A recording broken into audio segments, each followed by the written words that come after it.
I'm joined by former UCO and Oklahoma Gatorade Player of the Year, Payton Scott, currently the running backs coach at Owasso. Payton, thank you for taking time this evening to come on and talk to me. It's been a while since you've been on, so for our new guests and listeners, could you tell them a little bit about yourself?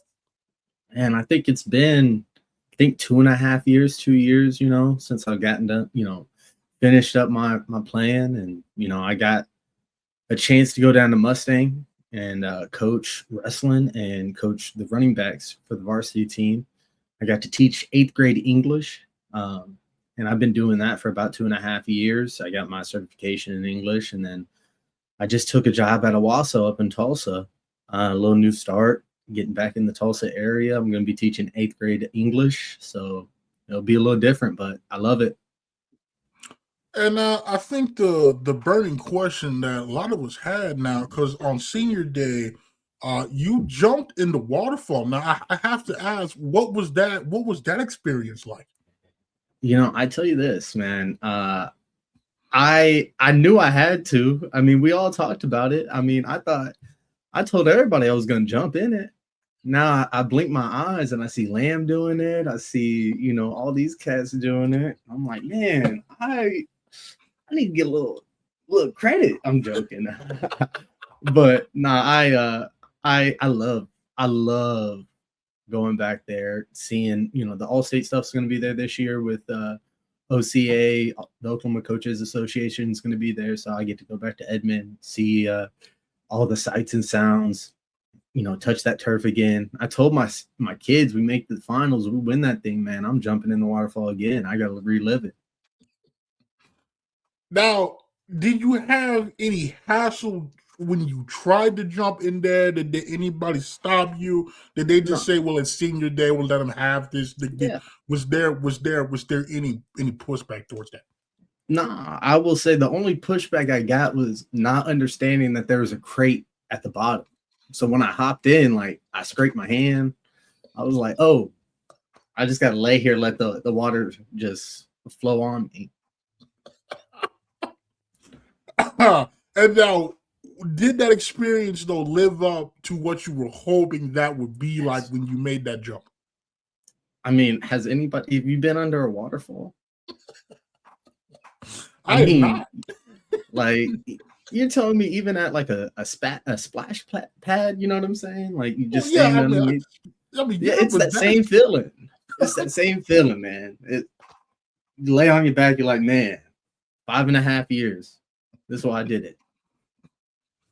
And I also wanted to ask, because I talked to a lot of the guys, not this offseason, last offseason, and they talked about how big that Pitt State game was at the end of 23, even though you guys fell short, and how much that gave them confidence, gave them a boost to make the run in 20 and 24. From your perspective after that game, though, did you feel a shift compared to the previous 10 weeks that, something had changed after that game? I know it's probably emotional for you because it was your last game, but did you notice any differences after that game, maybe compared to the previous 10? Honestly, I think the biggest thing was cats came into their own, just started playing, man. I mean, we all knew we didn't have anything to lose. I mean, we all knew it was the last game. I mean, the way some of the ending of that last year happened, I mean, I don't want to, tell things that, people shouldn't know. We'll talk about, 10, 15 years from now. But, there's a lot of things that were going down that were really tough. I mean, I think a lot of those guys who were in the class behind us and that were seniors, they took it upon themselves. I think it's all them.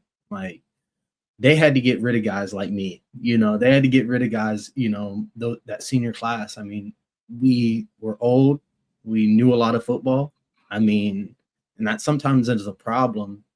And I'm not saying that they didn't, but they knew, they looked at us, they saw our mistakes, and they really capitalized on it. I mean, I've talked to Jack, I've talked to Dylan, Buckeye, Jack Puckett. I've talked to those guys, and the conversations that we had leading up that year Like, they took those conversations and they put them in fruition. I get a chance to work with Kobe every summer, and he's just like, we were different, you know? I mean, they're all old. Like, you look back at that team, you can say about 20, 15 of them were truly Boback guys, you know, that he brought in. They played at least a year with them. You know, they were on the roster for almost 2, you know.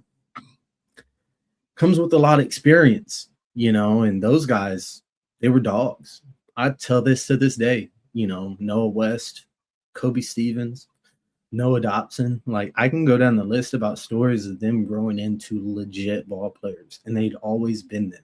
But maturity happens, life happens, focus happens, and credit to them, they focused up, they came together, something that we just couldn't do. And that's not necessarily like pointing out one guy on our team, because it wasn't like, it was all us as a collective. You know, we did a lot of whining. And and if you ask any of those guys, you know, it's good or bad, but I whine just as much as everybody else.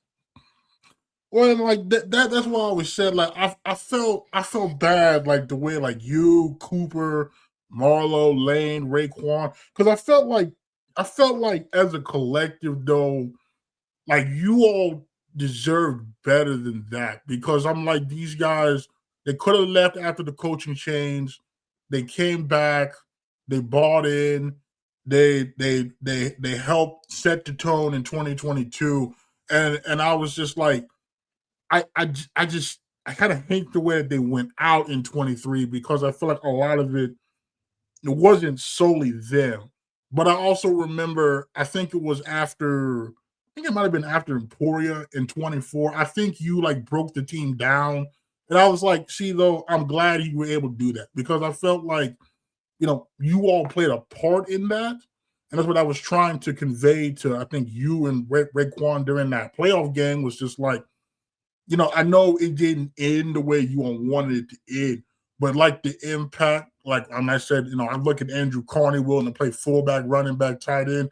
I was like, I remember when P. Scotty at the end of 22 was banged up and was playing fullback to block for Andrew Carney. And I remember, obviously, Kobe has talked about learning a lot from Raekwon. So I'm like, even though maybe the success wasn't there, though, what you taught those guys, they took it and built upon it. And so, like, I was glad you were able to have them on break it down.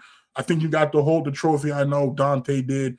Oh, and yeah. So that's why I was just like, shit, I'm glad, because I felt like you all deserved that, especially, like I said, because the end of 2023, that Pitt State game, everybody I talked to pointed like that was the turning point where it was like, okay, we can be a really good team if we, you know, hammer home on these things.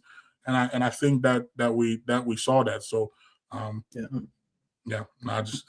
you know, I will say this to that is, you know, Coach K was a big, you know, influence in my life at that time, and still is. He's still to this day somebody I can lean on. But you know, he told me something at Washburn, and you know, I was going through my trials and tribulations as a player, and he's like, you may not get it on the field, but you're going to reap the benefits of this one day, you know. And whether that's in my coaching or when I went back, like, the guys that I played with, and they're like, man, I wish you could be a part of this. Like, I wish you had one more year, you know, like, you know, the band started playing Still Missing You.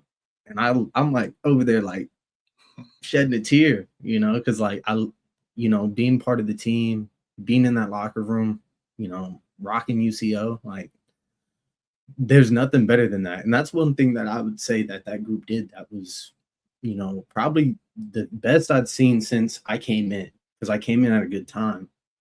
They rocked that show, you know.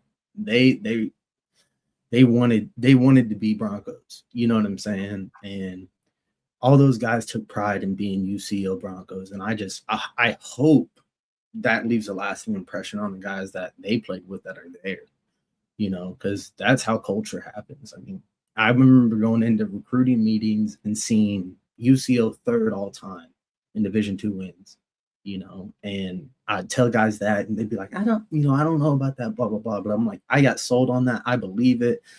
I know that, you know, and I hope that the guys that play now, learn from the group below me how to truly come together as a team and truly win. Yeah, no, yeah, and that's the standard I hold guys to. On senior day, multiple seniors told me to continue to hold guys that standard because that's the only way we're going to get to where we should be. Right? I think that's the thing. But I always will hold a special place for you all those junior seniors in 2022 because again, like you all were at the foundation, and a lot of you all didn't have to stay. But you all did, and like I said, we were able to finally, break through the glass ceiling, so to speak. And a lot of it was you all's effort. So I always try to make sure, that people like understand what the process was. So I always make sure that that's not forgotten. Now, yeah, you were saying about the recruiting. I also did want to ask now because you were. I think you were being recruited when the Performance Center was like just getting built. So like looking at where it is now compared to where it was then, I've asked Dante about this, but I wanted to ask you, how crazy was it leaving like that last game after jumping to a waterfall that wasn't there because it was stairs where we went on the field at? Yeah. How crazy was that when you kind of look back to see the growth between when you first got there to when you left? I'm going to tell you this, a little story. I went to a recruiting visit as a sophomore with one of my friends, Jacob Tabor, who wound up playing at Fort Hays. I came home and I told my parents, I said, I will never play there. Like, there was nobody at the game. They played at Lindenwood, nobody at the game. It was middle of the day, like just trees in the back. Like they just started building it and stuff like that. Like actually, this is before the SBCs even like broke ground. So it's just the trees. And I'm like, I don't know about this. And then I flash forward to, I would say my red shirt year, homecoming, man, it was packed. And I was like, man, this is why we do it.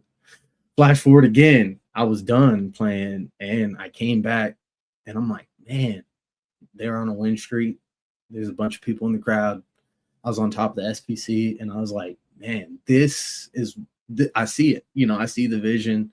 Like, it's humbling because I remember I never got to work out in the dungeon, but I talked to all my OGs, the Barry Higdons, the Colton Lindsays, like the guys that got out the mud.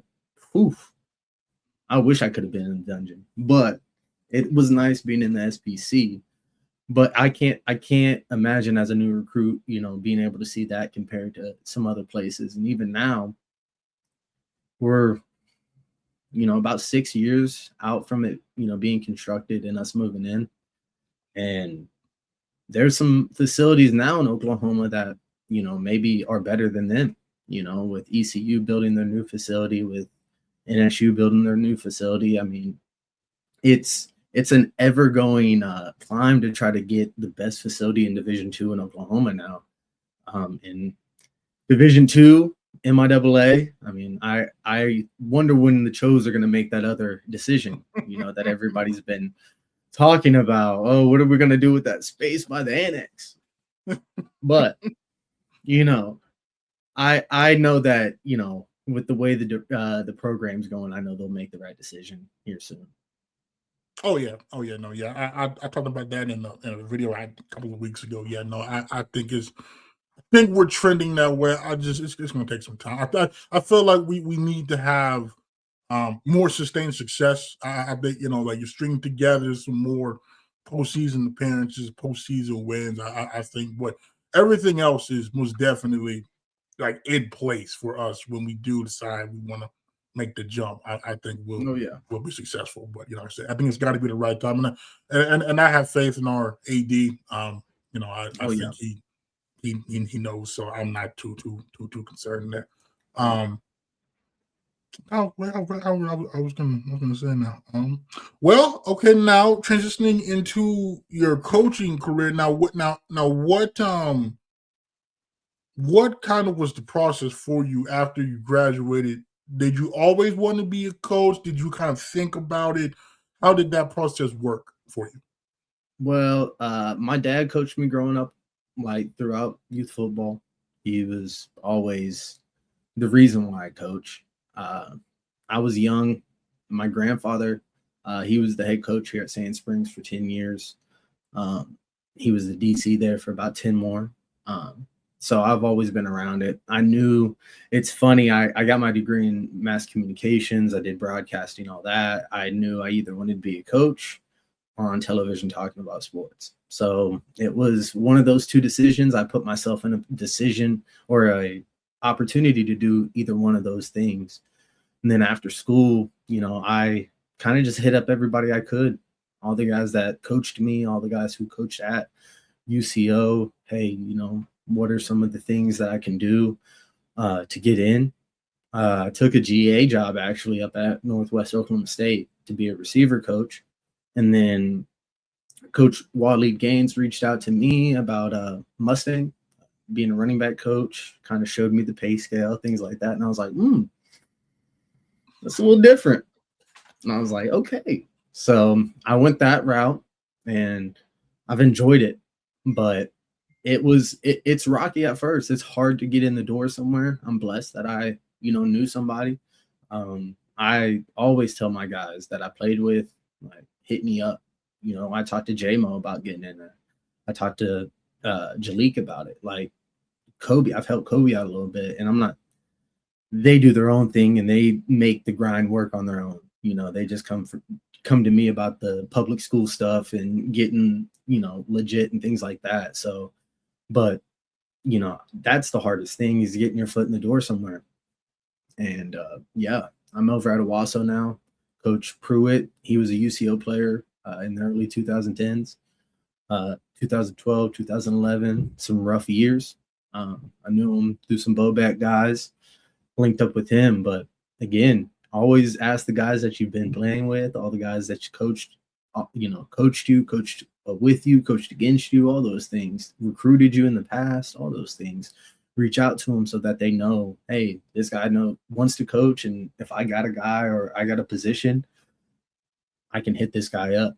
So that's kind of how the process was. And now, when you were about to be the GA coaching receivers, because obviously you played running backs, you're coaching a completely different position.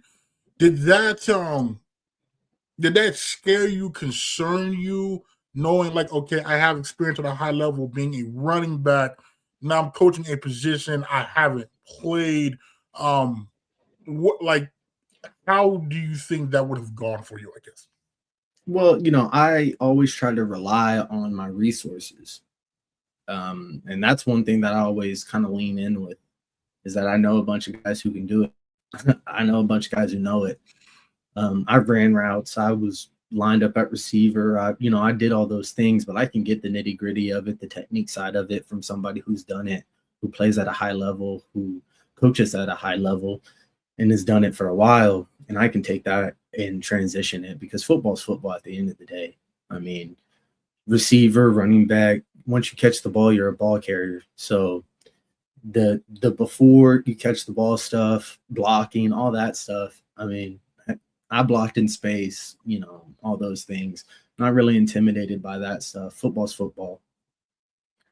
I'd teach third graders how to run the option if I have to.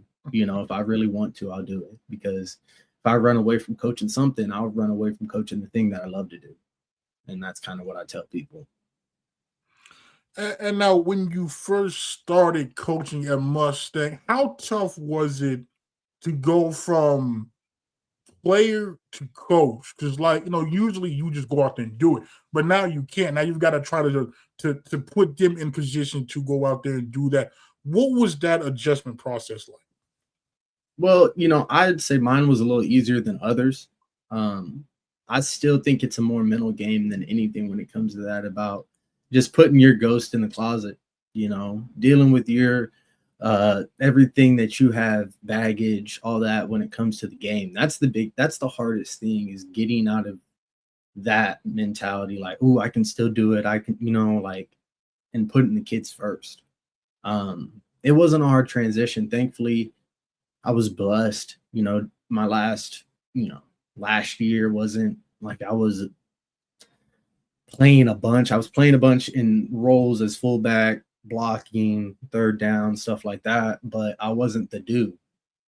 So I had a decision to make. I could curl up, cry, pity myself, or I could be a good teammate. And that was when, I kind of poured in some of those young guys that were there at the time. Will Phillips, my man Bill, Jalen, had some good stuff with Jalen, had some good conversations, some good sessions with him, just training the position, talking about the position. Blaze when he was at UCO, all those guys. And that kind of helped me transition because I was already kind of looking at it at a step back. How can I help this kid get better? They called me grandpa for a reason. See, now I had assumed that was because, you were one of the guys got the extra year for the COVID, and I know you have more of an old school music taste. So I thought that was the reason behind the nickname. Oh, I'm gonna hit the youngins with some knowledge every time I talk. I'm gonna tell you that. I'm gonna tell them what I think. I'm gonna tell them it may be a little blunt, but I'm gonna try to tell them the reality of it. I had a lot of heart-to-hearts with guys. That's the thing that I look back. What impacts my coaching a lot is the conversations I had. I've never been to Houston. I've never been to St. Louis. I've never been to Georgia, right? And been in those situations. I had a father in my life. My mother was in my life. They were divorced, but I didn't grow up with one of them not in my life. So having those conversations with guys who were in those situations, whose parents were together, who did come from money, like who came from the opposite, like that's what impacts my coaching today. That's when I'm coming into to talk to a kid and I'm coming at him at different angles to try to say, hey, I know that we're all coming from different places when I'm coaching you. I know you just don't have, I can't assume you have a perfect life at home. I got to meet you at the door, I like to say. So that's one thing, man. Like, thankfully, I had that opportunity to kind of just step back and teach those kids, talk to them, mentor them. And hopefully, the things that I said, things that I taught them, they took a little bit of it, and they've had success with it. And how hard is it to, I guess, find the right approach to teach these kids? Because no one person is the same, and everybody learns different. They take criticism different. Like how tough is it to kind of figure out what each player needs and kind of tailor some of your coaching, some of your approach around that to do what's best for them? I always kind of go back to my playing days. I had one year, 2 years of truly like starting, and the other years I was, spot playing, rotating in, and I still had the C on my chest. I still was a captain. They still voted me a captain. I wasn't somebody who was picked to be a captain. They voted me to be a captain. And I think that comes with having relationships in all different facets with people, not just being at the running back room. I was always down the D-line way. I was down with the O-line. I have relationships with DBs, receivers, hanging out with everybody, talking, giving everybody the same type of love. And that's what I do as a coach. I think it's all about building relationships when it comes to what we do. The profession of coaching is building the relationship and improving how the athlete is as a person and as an athlete. And if I do that in my job and I put the athlete first and I come in as a person who's trying to build a relationship for the kids, then I already know how to come in and deal with the situations with the athlete because I've built a relationship with them. If I don't do that, then it's going to be difficult. But thankfully, I've always used that in my coaching, so those situations don't really hinder me or cause me any stress. And now, being former Oklahoma Gatorade Player of the Year was one of the best backs in state history. Now, I just got to ask. I'm sure that did that. I'm sure that had to kind of like help you in some way. Like, obviously, they know, okay, this man's not just blowing smoke up my, like he knows what he's doing. I tell the kids, Google me. You can Google me, And one thing, like I don't tell the kids about how college is. One thing I know is high school ball at the 6A level in Oklahoma. If you want to run for 500 yards in a game, I'd listen to me. If you want to have 2,600 yards in a season, I'd listen to me. And they go, oh, don't believe it, Google it, and I just keep moving. But thankfully, it doesn't get down to that. There was a little, when the kids, I blew up a little bit on TikTok, not like that, but a little local. But kid was like touching the Gatorade Player of the Year. And he's like looking at his hand. He did it at school one day, and then we were at the UCO game. Runs up on me. I was talking to JB, did it, and I'm like, so they have a little fun. Wrestling, they called me Coach Gatorator. So they all have a little fun with it. I just never forget that first time we talked. I can't remember who you said you were playing, but you said if I didn't get to 300 yards by the half. It was the Bartlesville game, man. I told my dad they testify in court. I said, if I don't have 400 yards this game, just disown me, Dad, and shut the door and walk to the game. I was like, that's insane. How people don't get that in a season? Man, thankfully, I'd been a kid who had always been a 4-touchdown, 200-yard game. Like, I had a lot of confidence when it came to situations. I'd played for 4 years. I had a lot of confidence. That's so crazy though, because I'm like, yes, I 100% believe that he could do it. That's just crazy though. That like that, like that. No, not 100. A lot of people don't know, but like by that time I had already broke the single, or I should say the career record for rushing in 6A history. So I had a lot of confidence going into week 8 of my senior year. Thankfully, I got my offer from UCO after that game. So what you're saying is that it was actually good that you had that goal, man. Okay. I always tell my kids you got to be goal oriented. It's true. Okay. Now, from a behind the scenes perspective, what is the biggest difference between being like, when it comes to, like game plans and install film sessions, all that stuff? What's the biggest difference between being a player and being a coach that you have experienced? So I would say you're 1/11th as a player, right? I mean, you get what your job is, but as a coach, your responsibility is more than just the position that you coach. Game planning, Saturdays, Sundays, it's more of a grind in looking for preparation things. I mean, as a player, you get in, I should say you're blessed. Sorry, excuse me. But you're blessed because your coaches do so much. When you show up on Sunday, they give you the game plan, it's already there, right? And that's the work that a coach puts in, is watching the film, giving his 2 cents on who, the best player is for this set, best player for this formation, this play, these types of things, looking, what the linebackers are like, what we're going to be trying to do this game. And as a player, you show up and you just do it. And I kind of took that for granted when I first started. It's like, oh, I watch film, but now I got to look at it at a different level. It's like every play is this, effort. Is it a line? Is it assignment? Right? Is he executing?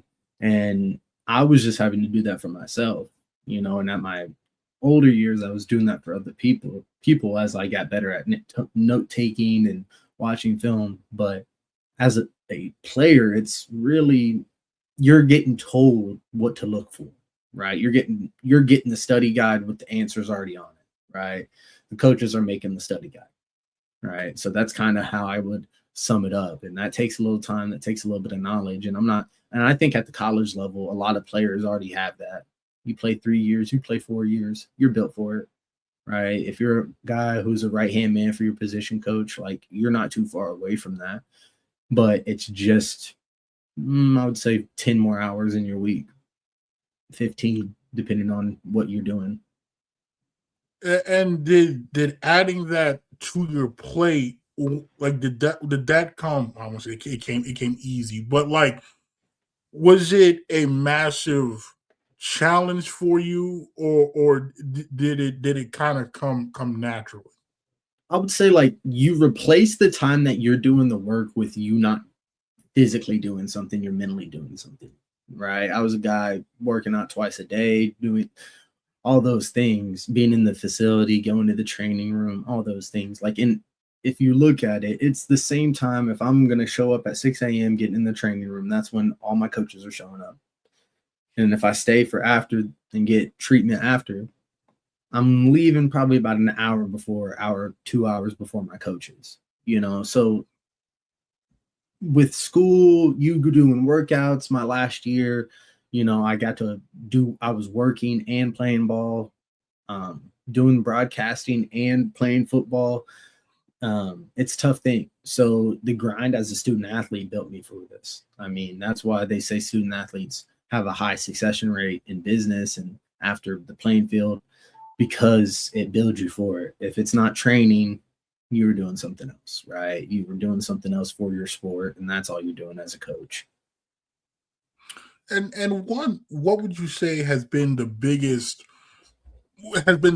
challenge for you so far in your coaching career? Man, I would say I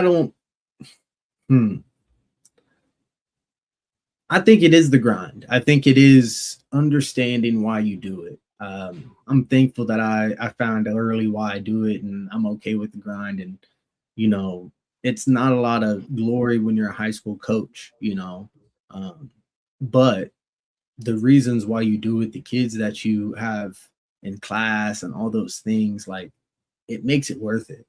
And that's what really, at the end of the day, people who fail in the true coaching profession, who are teachers and coaches or at the college level, the grind gets to them and it's tough, and I think everybody who's been a high school coach, college coach can attest and say getting used to that grind is tough. I'm a wrestling coach as well. So from March, from spring ball now to March, I'm booked up going, and I'm still doing freestyle and Greco with the kids because I believe if it's there to get the kids better, I want to be a part of it, and I want to have an opportunity to help them. So, getting used to that grind is something, but again, you got to know why you love it and why you do it. And given the grind though, like how do you carve out, I guess, time for yourself to recharge, spend time with family, kind of just like have a normal life? What, like how kind of do you go about, like going about carving? Man, Like you said, I'm gonna be real with you, man. I'm gonna be real with you. I haven't lived a normal life since I was probably 7 years old, man. My dad believed in putting me in wrestling, football, track, basketball, baseball, doing it all. So my whole life, I was a 3-sport athlete. I went from wrestling, football to track. I did football, wrestling, and track at one time in the spring. Like those things, that's nothing, man. You find time. The things that you love, you make calls. I can always drive home and call my dad. I can always drive home, call my mom. I can spend the time in the holidays, here, and not have to rush back home when I can. It's those little things.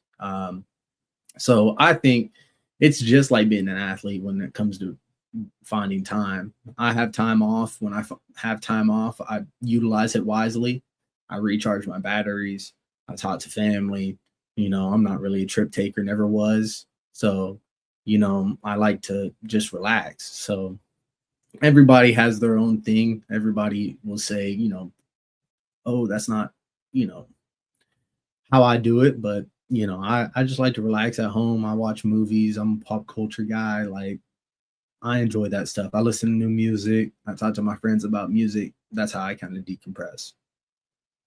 Okay, so you said you did football, wrestling, and track in the sprint. Now, those are vastly different sports. So, like, how did you? So, okay, football, you do your off season. In Oklahoma, you have some places have a weightlifting and a practice period. So I do my weightlifting session in the morning, then I'd run track during our athletic period, and then freestyle and Greco, what they wrestle in the Olympics. I would either do our local club, or I'd go to Stillwater with Dayton Fix, and I would do the RTC up there. So that was one day on Tuesdays and Thursdays, is football in the morning, track, going to Stillwater. Mondays, football in the morning, track, going to local wrestling. So, that's why you got to be willing. You grind, man. You know what I'm saying? Like, people think you just get to post these videos. Like, you just get to make social media posts. Everybody has their grind, man. I mean, true, but like, at least for mine, most of the time, I can do it from my residence. You have to get up early, go lift, then go run, then go wrestle. Man, that's what I love. That was the gifts God gave me, man. If I wasn't using them, man, I wasn't doing them right. And now, when you were at Mustang, now I can't remember that. Tell me, was Lynn Hepner on the staff with you? Yes, man. Coach Hep, man. He did his last year. He is awesome. Coach Hep, yeah, that was my high school history teacher, my junior and senior year. I love Coach Hep dearly. That's why I was so happy when re-signed. I was like, yes, I get to talk about a Coach Hep player. Then when I saw you go, I was like, oh, he gets to coach with Coach Hep. I love Coach Hep. He's so knowledgeable. He coached for I don't know how many decades. He's super knowledgeable. He's just a great guy. I love Coach Hep. Yes, sir, man. Remember that. It's also cool too because your head coach over there, whose name escapes me now, Blankenship, he coached some of my cousins at Beggs. So I was this is a small world, and we were talking about that too because I didn't realize that how many former Chos are out there coaching. Man, we were talking about it, and I run into a guy who I've either played with or they've coached me, and they're all over the place, man. We were talking about Malik. I saw him about 2 days ago. Coach Knox, he was the O-line assistant, tight end assistant. He was over at Mustang with me. He was the tight ends coach. Coach Pruitt, I mentioned, he played. He was with Coach Caleb, all those guys early on. So there's a bunch of guys that are coaching that, really do UCO a justice and show how good of a product that we truly have out there, because there's some really good football minds that come out of UCO. We were talking about UTSA. They're pretty much UCO, South down there. Coach Graham's down there. Coach Walker's down there. Reese is down there. Coach K, all with ties with UCO. So it's awesome. I get to do Dallas Champions Academy, Day of Champions Academy with Josh Heupel. He runs it's his nonprofit. His father runs it. I'm the director of operations. Kobe Stevens is the DB's coach for it. So he coaches.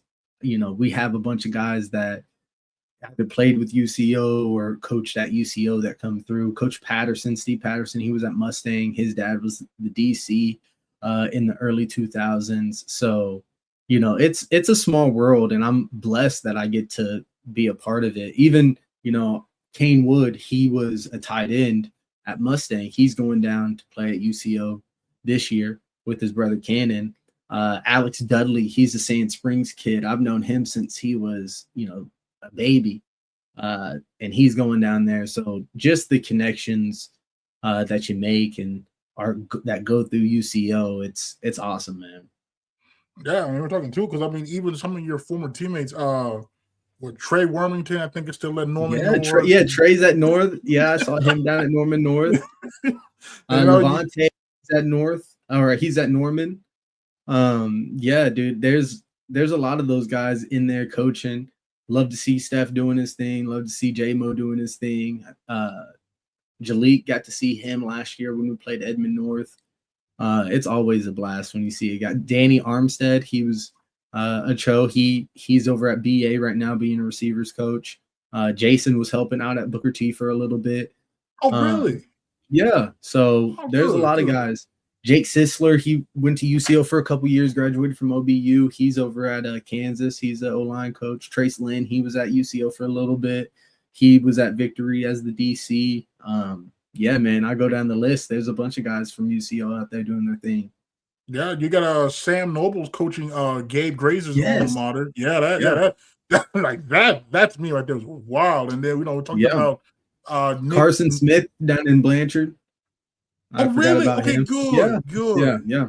Good. Okay, I did not. Someone had told me, but I never got like confirmation on that. But okay, good. Yeah, good. Yeah, and then what? I know there's Nick George and my alma mater, Mount St. Mary's. I think. Well, Coach, we talked about Coach Reynolds. He was there for about a semester. You didn't know, but yeah, man, he was there. He got the Cho ties too. It's hard not to, man. It's hard not to. Gabe Lynn. You go down the list. There's a bunch of guys. Coach Dudley. He was over at. He was the assistant. He's at Ohio State. Coach Tweehouse, assistant O-line coach. He's at K-State. He's up there with Coach Donald. You go down the list. Well, Coach Donald's at Arizona State now. Oh yeah. He just took a new job. I forgot. Yeah. I mean, so there's a lot of people around that you're like, dang, Coach Damio. He's in Tulane. Yeah, he's at Tulane. You got both Lechtenbergs are head coaches now. I think one at the FCS, one at the D3 level. Down at Millsaps, one at Central Connecticut State. Yes, sir. And then I think Josh Crock is coaching now. I think he's like a receivers coach at, I think it's Central. I want to say it was Central. Yeah, I know he's coaching now. I think that was and then Elliott Curry is a receivers coach. I think at Henderson. Yeah, he is. Yeah, he's at Fort Hays State now. Or the Fort Hays? There we go. Yeah, I was like, yes, sir. Now I'm like, there's no way that is Elliott Curry. I was like, that is sick. It is crazy. He's a great coach too, man. He's a great coach. It is crazy just how many. And then like that's not counting because every time I talk to Brannigan, he'll mention the dude at Lawton MacArthur. The head coach there. Manning. He was a quarterback at UCO, and I think he had a lot of school records that are probably going to be broken by Jet here. But yeah. So that, and I said, I mean, we got some more coming because I'm pretty sure that's probably where Jet's headed after his playing days. Follow his father. Yeah, so I mean that is and so when you hear that and see all those, what does it mean to you to be part of that group, part of that fraternity of guys that are helping bring up the next generation of Oklahoma football players? I take a lot of pride in it. Molding the youth is why I'm in this. That's why I do this job. I wear the UCO on my chest every day. I don't hide it. I tell people every day that I went to UCO and I'm proud about it. I get to gloat about how great of a university it is, gloat about how great of a program I got to get my degree in, gloat about the facilities, the people, the coaches, the administration that I got to go with, and just really keep the good name of UCO out there, because I think it's big when you look at it from a 10,000 feet level. There's always going to be kids going to UCO, and you always want to have a good product. And I tell my kids, ask me, Coach Scott, who do you like? Who do you cheer for? And I tell them, I don't like OU, I don't like Tulsa, I don't like OSU, I like UCO, I like the Steelers. And if UCO wins, we got 1-0 on Saturday. The Steelers win, we're 2-0, and if the Owasso Rams win on Friday, we're 3-0. So that's kind of my mindset. And I always try to help kids and put them in good positions, for that opportunity to happen. And thankfully, Coach Doral, his staff, they do a wonderful job of recruiting Oklahoma.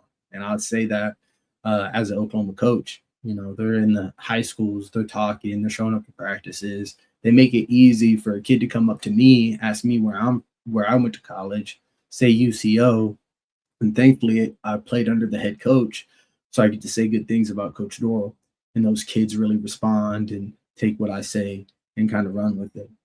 So it's awesome. And what's cool about it though, I feel like now I'm seeing more Tulsa kids the past few classes where I feel like before, it might be a couple. I think like when you signed there might have been we had a few. We had a good amount when I signed, and I would say, Tulsa is it's a tough place. It's different. I remember my state championship against Bigsby. We had 12,000 people in the stands. If you played at Union, you played at Tulsa. If you played at BA, you played at Tulsa. You played at Bigsby, you played at Tulsa. And those have been packed houses. And back in the day, I kind of used to think, hey, maybe Tulsa kids aren't used to, that environment, not having a lot of people show up, have a little youth football vibe to it. But now, with the way the transfer portal is and all the guys that came out of UCO, the TDs of the world, right? To go back to the start of all these guys, Isaiah Majors, those guys, the Jack Puckett's of the world, where the Will Phillips of the world that took their situations, right, and made it to where they can make big time money in IL, play at a bigger level, right? That really kind of gets in kids' mind and like, oh, even if I don't necessarily pop off in my first 2 years, I still get a 4-year education, right? So that gives a lot of boost to UCO and it being so great of a college, right? I can still get a great degree and have the opportunity to play big time ball at the Division II level, have good film, and maybe go somewhere else. But I hope everybody stays at Cho for 4 years personally. And what's cool though is like when you talk to those guys, like at the spring game, Wesley Hudson was there, Will Mason was there, Wesley, I forgot about was there, Wesley. TD was there, Hagen Hacker was there. He's at Texas Tech now for baseball. And it's just like to hear first of all, for all those guys to come back, I think is very telling in itself. Yeah, but that's a testament to that. Right, but to hear them talk about how important this was, I remember Will was like pretty adamant that just like, like if it wasn't for what we were doing here, I'm not in Stillwater, right? So like that I think is also telling, and like you said, I think TD is big for a lot of areas. Obviously, obviously if he sticks, right, that's a UCO guy in the league, and that obviously helps recruiting, receivers. But I think also locally too. He's originally from Tulsa. He played at Choctaw, so you can visualize yourself having that level of success in Edmond, and so I think that's also big. And that's the way I kind of spin the portal. Is like, yes, it sucks when we do lose guys, but I look at it as we had them for most of them for 3 years, right? Yeah. We had them for 3 years. They helped us win games. They helped us push the program forward, but that's a good selling point as well, because it's like, okay, I know I can come here, I can develop, I can, do what Montrell Lee did, stay, become a dominant lineman, multiple time All-American, right? Or if I want to, I could parlay my success like TD did and move on. But I think just seeing what the possibilities are, I think is also very telling in a good way as well. Now you mentioned Isaiah Major. Now, there was one name I was hoping you would say. You remember Elijah Wright? Elijah Wright, man. That man, that's my little man. That's that's family, man. That's kin. You know how, like, there's times I just stop and think, like, we were this close to having an Elijah Wright and Jack Puckett duo, and how nasty that could have been. I was like, oh. I tell, me and Dante used to make a joke. And we're like, from the guys who transferred and got cut, if they played this team, would they beat them? We'd be like, oh, it'd be a close game. It's just like, I think that all time, I'm like, man, Oh, like that. I mean, I remember Isaiah Major. We play NSU. He takes one back, and he hits the celly hand slap. Like, man, different type of athlete. And if we could have had, Elijah Wright, Isaiah Major, Jack Puckett, Noah West, and Connor all in the same, maybe, that's a dream, to anybody who's been keeping up, with UCO for the last 8 years, that would have rivaled the best linebacker crew, which I think, Alex Figueroa, Dylan Hall, Langston Underwood, like all those guys, they're in my S tier, linebacker crew. They can all play ball, like just based off the football side of those things, man. Like they were ball players, and those guys all had talent like them. I tell you that. Yeah, Dylan Hall to me was like the OG Jack Puckett. Like the way he played, I'll never forget that Northwest game in 2018. Man, that goal line stand. I was like, oh, that is. Thankfully, me and Dylan are close, and I'll tell you this: Dylan knows he is the most sure tackler to ever come through that place, and I'd tell him Jack Puckett is a very, very close second. Dylan Hall had about 30 pounds on Jack Puckett as well. Jack Puckett could run, about a 4.5, 4.6. My dog D Hall, he wasn't really running that. But hey, A to C, ain't nobody gonna see something different than Dylan Hall. You don't want to be A to C with Dylan Hall. Whew. And that's also that's like, I wonder what happens in 2019 too if we move Draquan Brown down earlier. Because remember the man had like had 6 sacks 25 sacks. He probably had 25 sacks.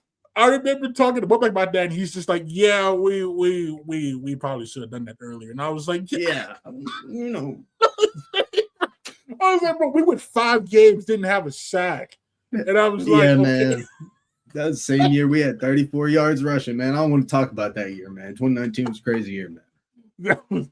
That was tough. But then I think I'm like, okay, what if we had Draquan along with Rob and Mike and Hunter and Zane? I'm like, I'm gonna tell you that. I'm gonna tell you this, without excluding Hunter and Zane, even though Hunter is a personality in itself, that may have been too much character, And I'm not saying Draquan's a character. Draquan's, he's chill. That may have just been too much. It's too much athlete. Yeah, all those guys. I will say, I tell my kids all the time. I got to play with some of the best athletes. Rob, Slade, Draquan, Stephon Brown. Like I tell my kids, like, you guys watch some guys on the college level, all this, and sometimes I'm like, I don't see it because I've seen some guys really go and really like, woo. I've yet to see a Rob Fuentes walk in front of my face. There's not a lot of people, that can do what a Michael Slater can do. There's not a lot of people who are 6'6" who can move like this Steph Brown. So, I there's been some crazy athletes that have came through in the last 8 years. I'll tell anybody that. Oh yeah, I mean that's the kind of guys like TJ Roberts who, like, if he was healthy for any length of time. Taj. I mean, Taj was ranked higher than Kyler Murray coming out of high school. I mean, he's a freak athlete. A guy that, played as a freshman. Keelan, his last name, he's from Ada. He was a freak. He jumped to 45 in the Super Choke. Tyreek French, like he had a 10-foot broad jump, a 10+ broad jump. He jumped 40 inches in the vert. And these are guys like you may not know. You can see them on the roster and stuff, but real deal, just freaks. I mean, Taj Griffin is the fastest human I've ever seen with 2 eyes. I think you can testify. Yeah, they give him a little jet sweep. Just kind of just goes by everybody like the old Eric Dickerson highlights. I mean, yeah, but the problem was he didn't have the ball though half the time. Like, 2019 was a crazy year, man. I I'm sitting there and I'm like, listen, I love Sabor to death, but I'm like, the fact we're putting Sabor over this man though is more of an indictment on Again, if you ever want to tell off from the Bobak end of the Bobak to the start of the Doro, I'm the guy, man. I know where the bodies are hiding, man. Like that is because I remember because I posted that those notes I found of his last signing class, and I was looking through and I'm like, oh, these names I had forgot about a lot. Yeah, I'm telling you, man. I know where the bodies are hidden, man. I know where they're buried. If you ever want them, I'll tell you the whole thing, man. I was like, oh man, what just a different time. But see, I feel like though, like that's the cool part though. Now, like looking back on that and then looking where we are now, it's like two completely different worlds almost. You know what I mean? Yeah. There was growth by both coaches, I would say. Yeah. I will say that. Yeah. Let's see. What was I going to say? Oh, now when you were at Mustang, did you coach with? Oh, what is this? I think it's Matt McDaniel. I think his last name. Coach McDaniel. Yeah, Coach McDaniel. Yes. Coach McDaniel. Yes, sir. Yes, he was my offensive line coach, senior year of high school. Oh, that's awesome. Yeah, so I'm like, man. I mean, I know coaching in general is a small world, but when you like really see it, I'm like, oh, this is really interesting. That's awesome. That's awesome. Yeah. So when you look back on your time at Mustang, what kind of sticks out to you the most? Man, just the relationships I made with kids. You know, my last days at Mustang were tough because, again, why I do it, the kids. You know, I put a lot of time and effort into building relationships with kids so they're comfortable in the work environment that they do, whether that's in the classroom or whether that's out on the practice field or in the meeting room. That's my job. And that's the toughest thing is, you know, kids come up to you, say the sentiments that they have about your time there and what you've meant to them. I think that's always the toughest thing to go away from, you know, is leaving. I always see, and I know this may be corny, but I always see a kid as a canvas, man. And, you know, as an athlete, I always, you know, I take pride in the canvases that I'm painting, you know, and some of those canvases aren't finished. And I hope that they can finish them on their own. And I've gave them the sentiments, I've gave them the knowledge, I've gave them the wisdom to go far in their lives. And they can look back and say, you know, Coach Scott is somebody who cared about me, who wanted me to get better, who wanted me to be a better person. And hopefully, you know, as I get into Owasso, I can build those relationships. But those kids that are at Mustang who are still playing, who've graduated, they know that. So just those relationships, man, it's tough, man. And how did your move to Owasso? How did that come about for you? Man, you know, word of mouth. You know, I hopefully I do a good job. I think I do a good job. And, you know, word of mouth, people talk. And, you know, thankfully I've known Coach Pruitt. He's came to football games and supported as an alumni. He watched me play. He's talked to guys that are, you know, in the field that I'm in and coaching and things like that. So that's kind of how it happened. He reached out, you know, asked if I'd be interested and kind of moved on from there. I'm blessed that it happened. I'm enjoying my spot now. And now, you know, being back in the Tulsa area, kind of back closer to home, like how nice, I guess, has that been for you? You know, now not having to travel from Mustang, you know, to Sand Springs, you're closer. What has that been like for you? Well, you know, I love being close to family. I got a little nephew. My sister coaches and teaches at Edison. So just being around all of them is awesome. Being around some of the guys that I grew up with, that I'm real close with, that are doing their thing, just getting back into, you know, Tulsa. There's nothing like it. I know that it gets a bad rap and things like that, but being close to the things that I kind of grew up with, and I really try to take advantage of, and, you know, I keep close to my heart. The youth football scene here is really big, things like that. I'm excited to be able to go back and see things like that and really just enjoy, you know, family and what Tulsa has to offer. I guess my final coaching related question is what advice would you give to former players or people considering getting into coaching? What kind of advice would you give them? Going back to what I said earlier is know your why. I think in coaching, and I encourage if you have played the game to get into coaching because that's what it's lacking, right? I coach wrestling and that's not really the same. It's such a close cult-like, community.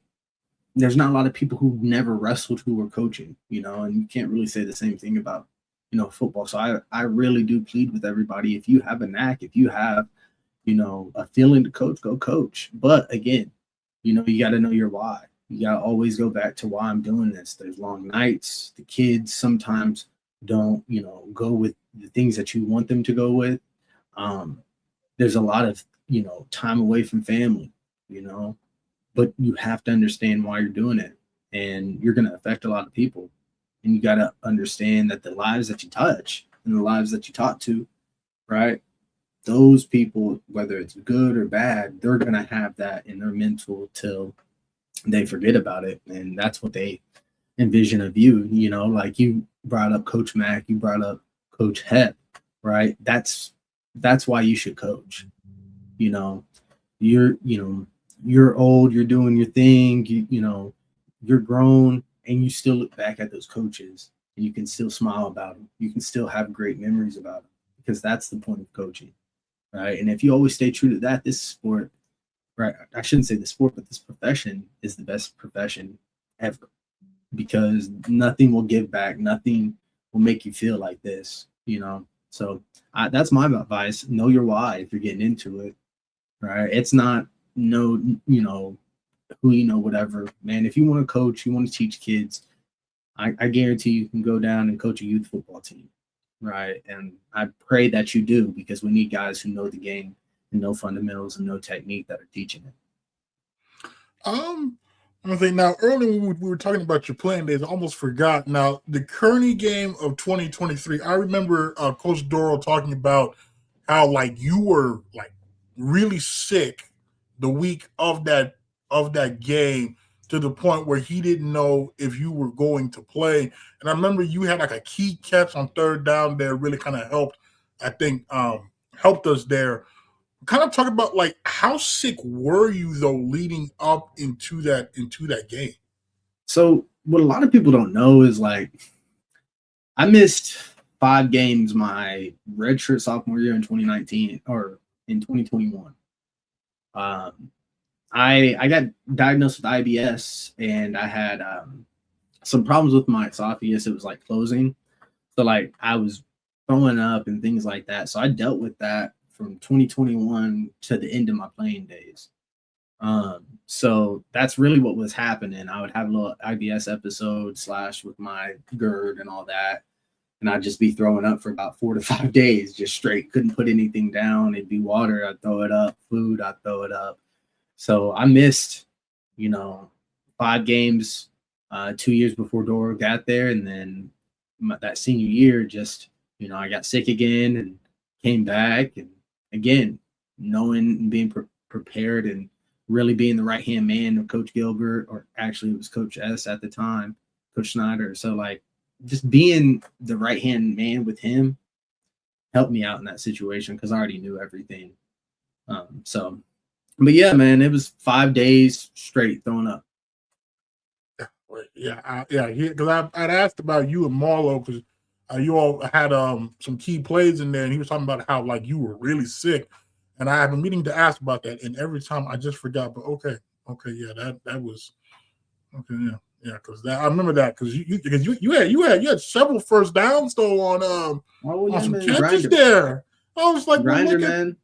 I was like, well, look at P. Scotty showing the hands here now. I was with my students, they look me up because 2 questions I get is how tall am I? And did I actually play college football? And 1, I tell them Google me because UCO says I'm 5'5", and as somebody who teaches kids how to look at the resources, credible sources and all that stuff, that's a credible source. You would say that, right? Being in the media? That's a credible source. So I'm 5'5". I'll say this, though. I'm pretty sure, though, I know, I can't remember if it was your senior year. There was one year, though, they did have you listed at, I think, either 5'3" or 5'2", though. I'm going to tell you this. The only time I've been publicly not listed at 5'5", I was the top in my position in 2022, and they posted me at 5'4" on Twitter. So that's my actual height. I'm 5'4". But yeah. I could have sworn, though, at one point, because I know when I had talked to Dante back in 2022, and I had like asked him, I was just like, okay, I see you're listed at, I think it was 265, and he was like, no, I'm not 265. And then it was the same with Hunter. Hunter's like, yeah, I'm not 300. I'm like 280, and I'm like, I'm like, taking the 5'5". I'm like now. I thought the rule was like, it's like 2 inches. Yeah, he gave me an inch. He gave me an inch. Yeah, like what? Because I was like, because Dante was 250 and 21, and then I go in 22, and he's 265. I was like, oh, Dante must have put in a lot of work. Nah, Dante's lying about that. I hope Dante hears this. Dante was easily 280 pounds. And we all know it. You can ask Coach Donald. He almost got the Daxton Williams. Wait, I'm just saying. Okay, now he told me that the heaviest he was at, I think, was 255. He's lying. I'm gonna die with this bit. I don't care how he could have been 240 pounds. I'm gonna die with the bit that he's 280 pounds. Because I couldn't even finish asking the man the question before he was like, no, I'm not 265. Nah, he was an extra tackle. Man, I don't want to hear it. He's bigger than Blair. Okay, but to be fair though, Blair was what, like 6'7"? Yeah, he was tall. He was very tall. Yeah, you can't really compare that now. That'd be kind of tough. I mean,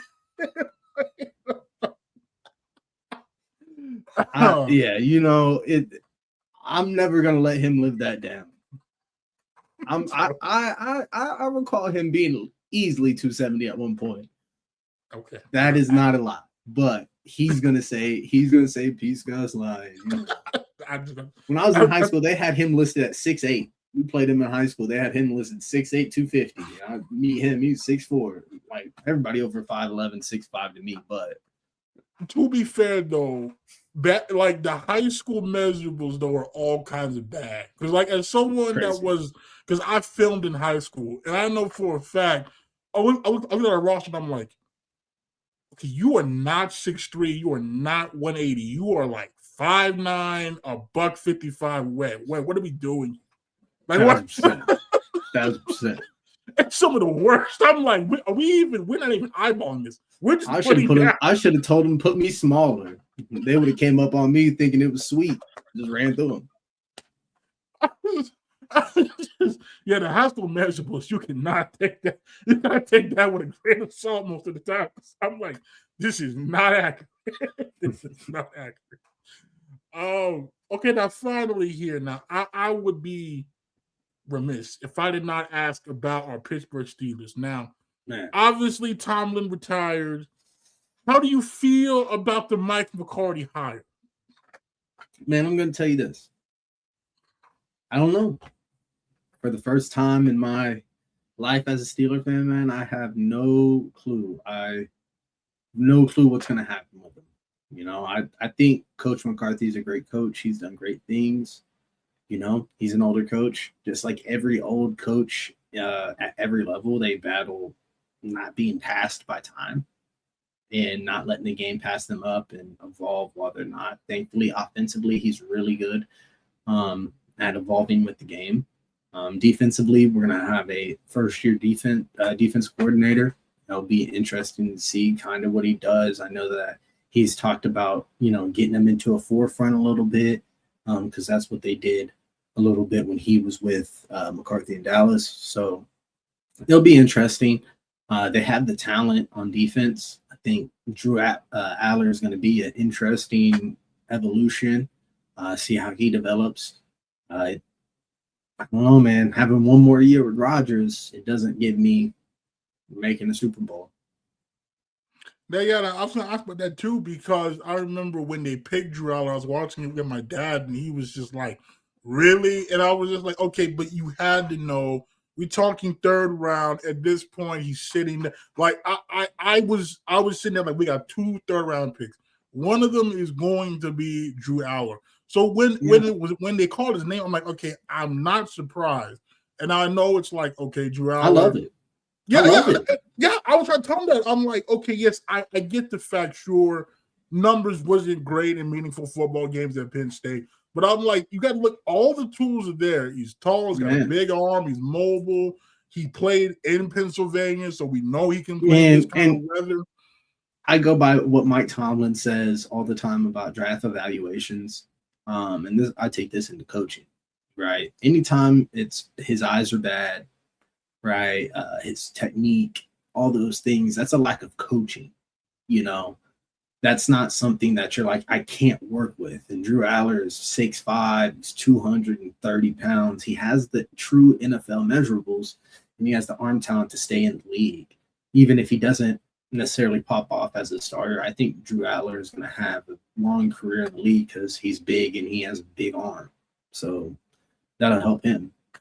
Yeah, and I was saying, say what you will about Mike McCarthy, but the man knows quarterbacks. He can develop. He got Dak Prescott paid. So, like, I feel like if there's... He made Aaron Rodgers, some say. He's a saving grace for Brett Favre.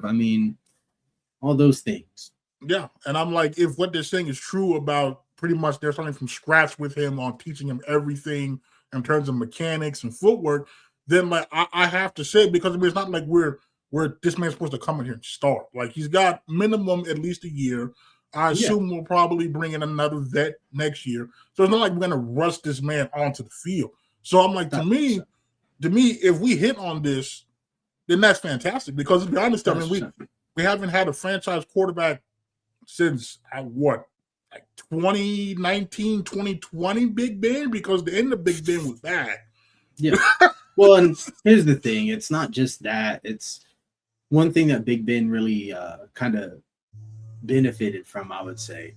Ramon Foster, Willie Colon, DeCastro, right? Starks, all offensive linemen, Pouncey. Like, he had great offensive line and offensive line play, and the Pittsburgh Steelers have missed on the offensive line very consistently here in the last 6 to 7 years. One thing that I am very happy about is I believe in Omar Khan. I don't know.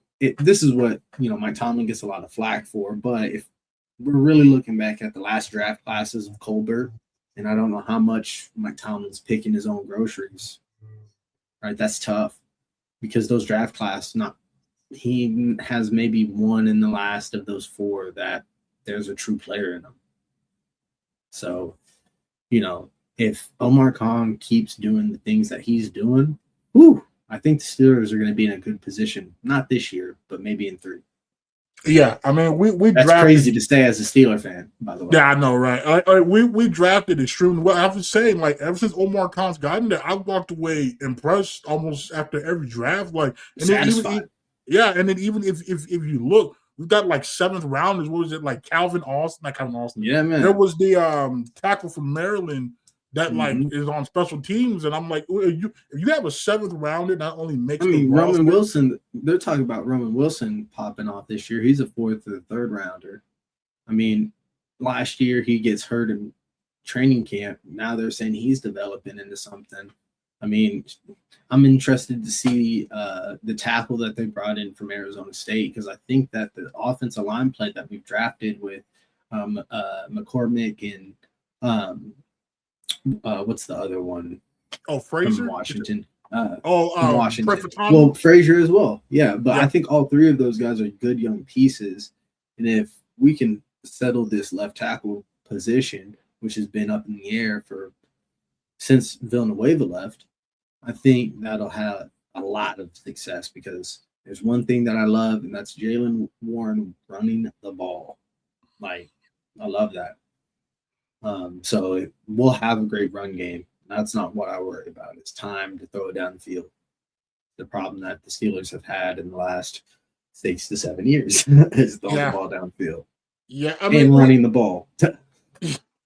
I mean, like the biggest problem. They waited too late. I feel like to start drafting linemen, and then we drafted like a bunch of those mid-round guys. And it was like, we drafted a bust in the first round in the running back position, Najee Harris, who's god awful at that level, respectively. He is a great football player, but when it comes to relatively in the NFL, he is a bad running back. Just saying, like. I'd trust a lot of people in the NFL with 4th and 1 before I gave that thing to Najee Harris. Just saying. You know what? I'm gonna tell you this. Actually, I'm going to enjoy this next year of Steeler football because I won't see another toss sweep this year, and I won't lose my mind. I'm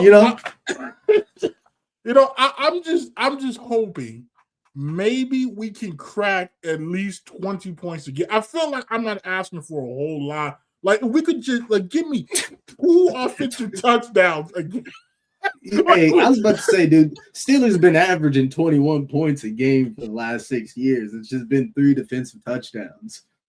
Okay, true. Okay, yeah, I should probably rephrase that. If we could just get 2 offensive touchdowns, I think would be progress. Like, I get we have Boswell. I want to see an opening drive score. For a touchdown. For a touchdown. I don't want a 45-yard field goal. Like, every time we have a drive and we get the Boswell race, it just stalls out. The longest streak of opening drives stalling.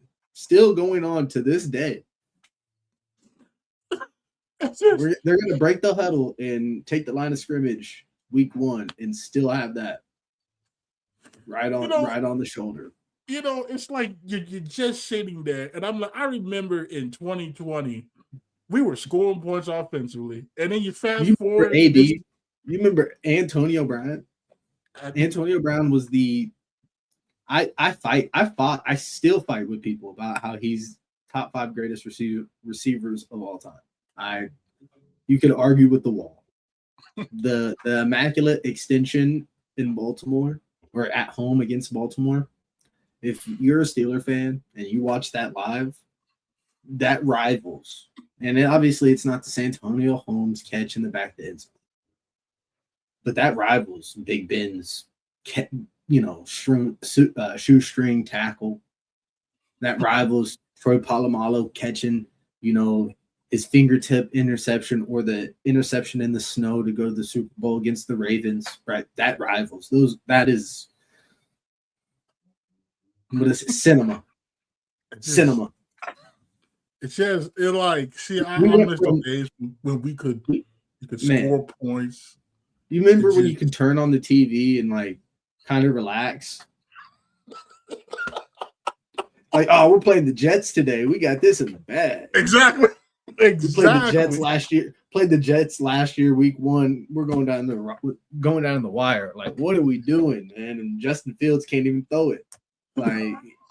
He got 15 carries. We're in a 14-14 battle with the Jets. Well, I mean, that's what Steelers football became. It was literally it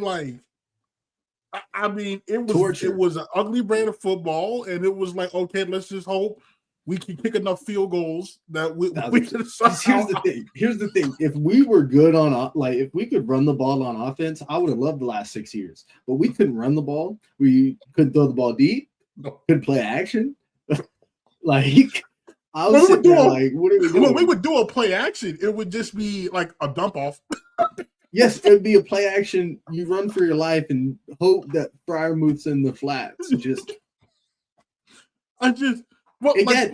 Darnell Washington, it got him paid. But part of the problem though, part of this was Pittsburgh's own doing though, because we didn't adequately have. We weren't drafting. Yeah, well, yeah, I mean, that too. But like, why did we not kind of start drafting some linemen when we knew Castro was getting up there? We knew Valle was getting up there. We knew Pouncey was, right? Like, we still didn't want to draft a quarterback because we didn't want to make Big Ben mad. But it was just like, okay, but like at a certain point, maybe if we do that, we don't have to reach on Kenny Two Gloves and try to fool ourselves like, well, you know, I think that's the year that I think that's the year that kind of messes everything up for Tomlin is, you know, Kenny Two Gloves. I mean, I thought everybody with two eyes can see that this man with, you know, Burger King size hands couldn't play quarterback. He had a limp noodle of an arm. He once threw a ball in Pittsburgh going into the Allegheny, and I was like, why even throw it today? The wind was so bad coming off the Ohio that he couldn't even throw the ball. And it wasn't raining, it wasn't snowing. And I just watched Josh Allen throw in a monsoon. And I was like, we're not going to win. We are going to go 9-8. You know, but my thing is people don't give Mike Tomlin his credit. He won games with a guy named Duck Hodges. Yes. I give $20 to anybody who can tell me where Duck Hodges went to college. That's what I'm saying.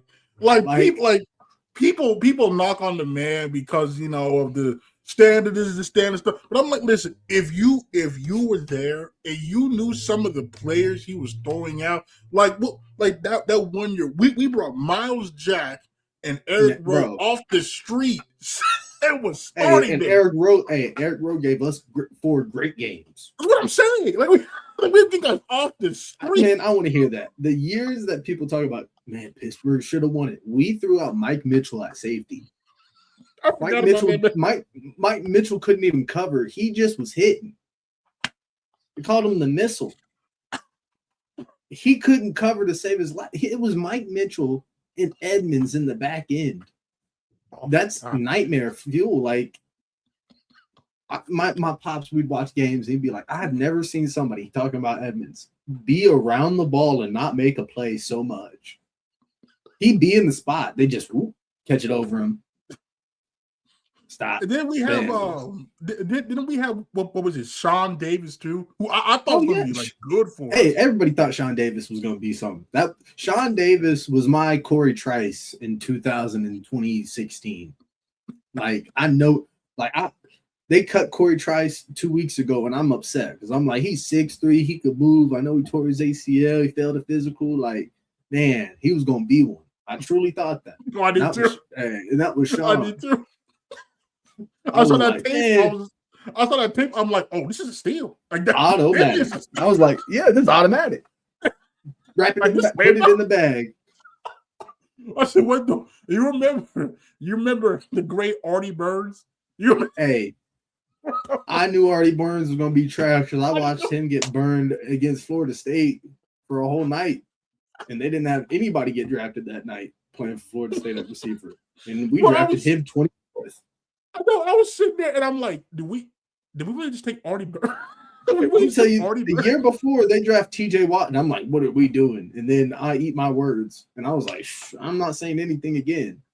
To be fair, well, I was so mad because I wanted David Njoku so bad. Man. And in Cleveland, the pick before, I was heated. And then it was like, okay, we draft TJ Watt, and I'm like, that's okay, but it's not David Njoku. And then, bam, we get 21 and a half sacks. Exactly. Man, single-handedly winning us football games. Like, literally, you can have him. And they want to kill this man in 2026. I'm like, man, just give him his flowers, man. That man won games on his own in 2020. Nobody in the stands, just strip sacking. We haven't got past the 50-yard line all game.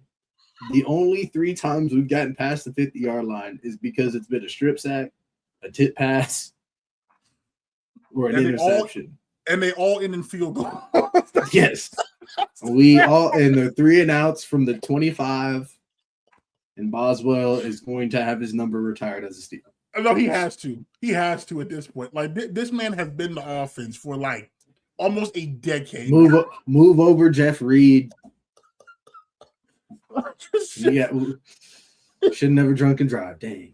It's so tough, and it's just like, how did we? It's like how we got to this point, but it's just like, man, like it was purgatory. I'm telling you, it was purgatory. We'll see, but it wasn't heaven. We'll see, and I think like that's why some Steelers fans I know were upset that we hired McCarthy, because they were like, okay, well now we don't have to worry about Thomas Street. We can hire a younger guy. We can kind of rebuild this. And I'm like, that's not going to happen because we've got Cam Haywood, we've got a TJ Watt. Like, we've got too many veterans that we're not going to move. Yeah, that we're not going to move on from. So we're not going to hire somebody that's not going to try to maximize this.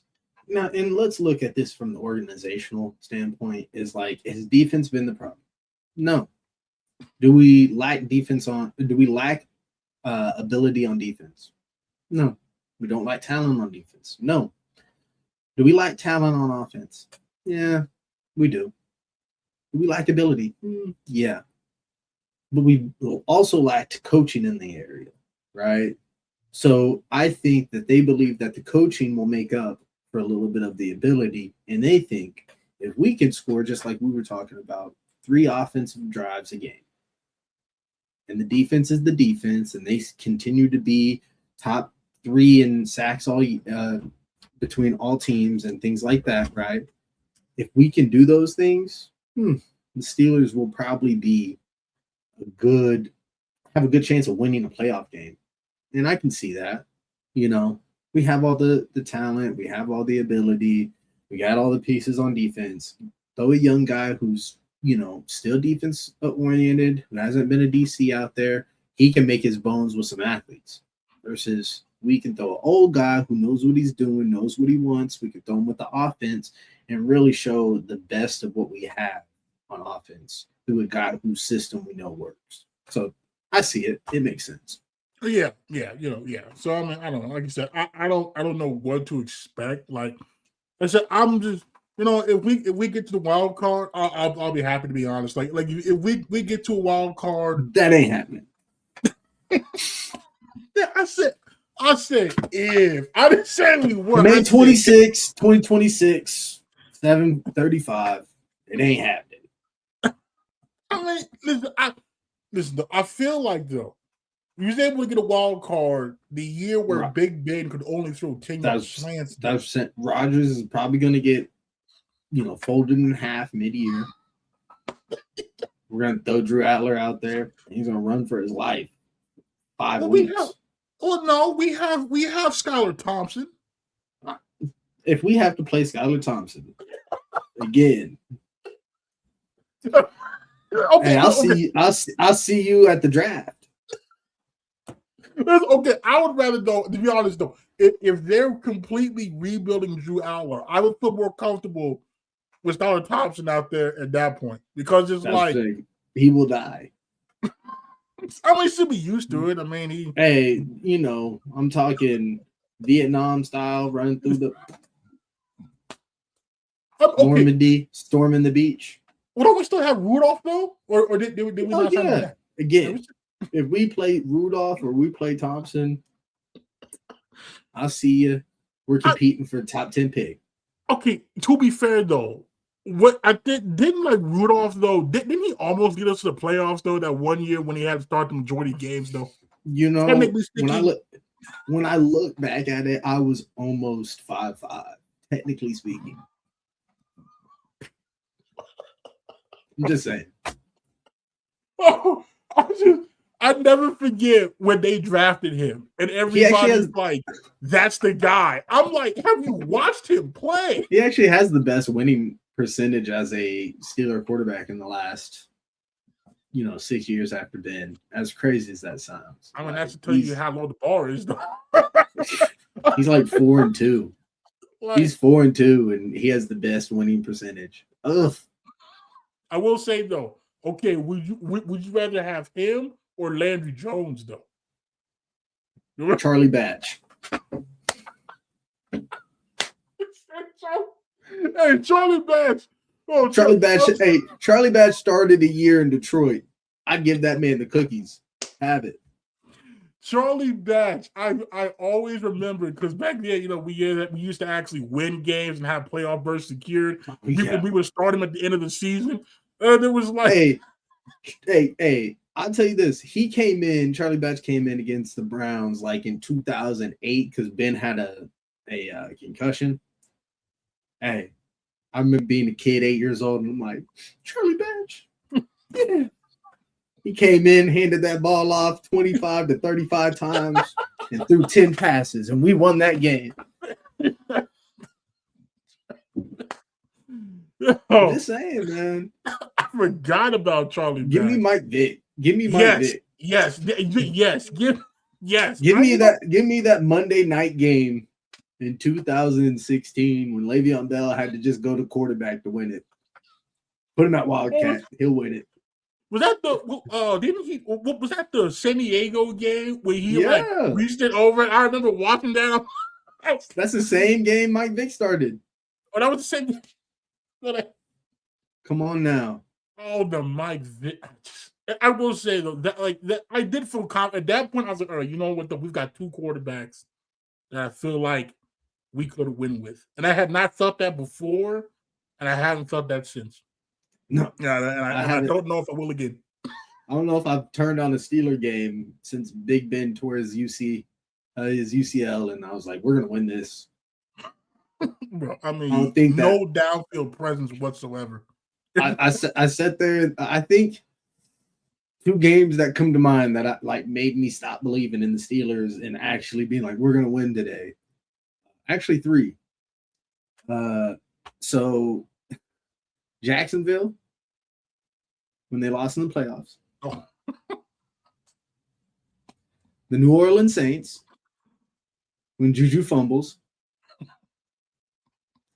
And then AB gets mad because they made him the MVP, Juju the MVP of the team.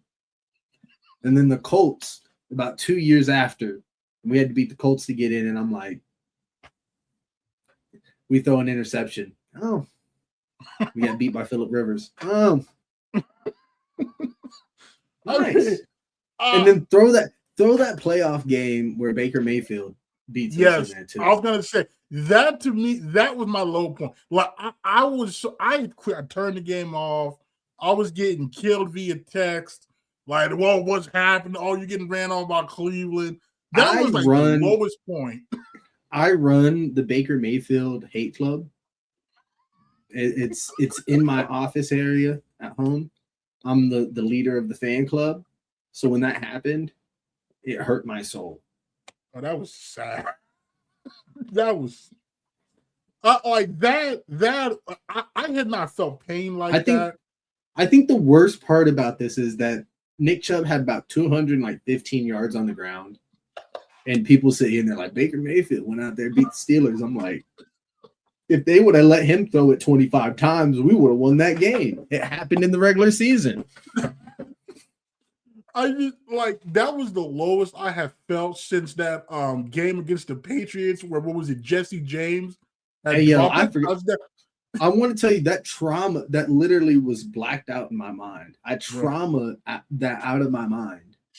That pain was so bad. I remember that's the year we should have won it. That was the year it was. Yes, it was set up. Yes. And I remember when we didn't get that. When we got that last playoff, but it wasn't even the play that was supposed to be run. I remember when that was incomplete. I laid on the living room floor for like 10 minutes. That was one of those games. You take the shower. You got to go take a shower right after the game and wash the L off. Like, I mean, that get it off. That was tough. I was like, we were right there. We were right there. Oh, that was tough. 1,000%. That was off. Well, okay. Well, I mean, I got my question answer.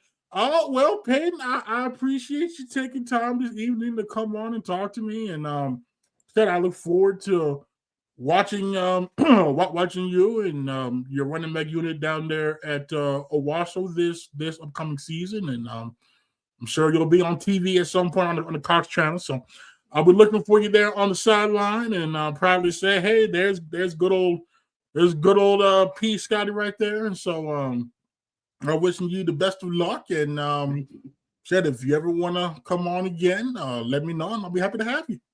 Yeah, man. Hey, again, if you're a former player, former, coach at UCO, whatever your, relationship to UCO is, always reach out. I'm always a helping hand. I can always offer some advice, lead you in the right direction. And, I love coming on. Hey, I'm telling you, when you're writing that book about the tell-all, you better come to me, man. I know where the bodies are buried, man.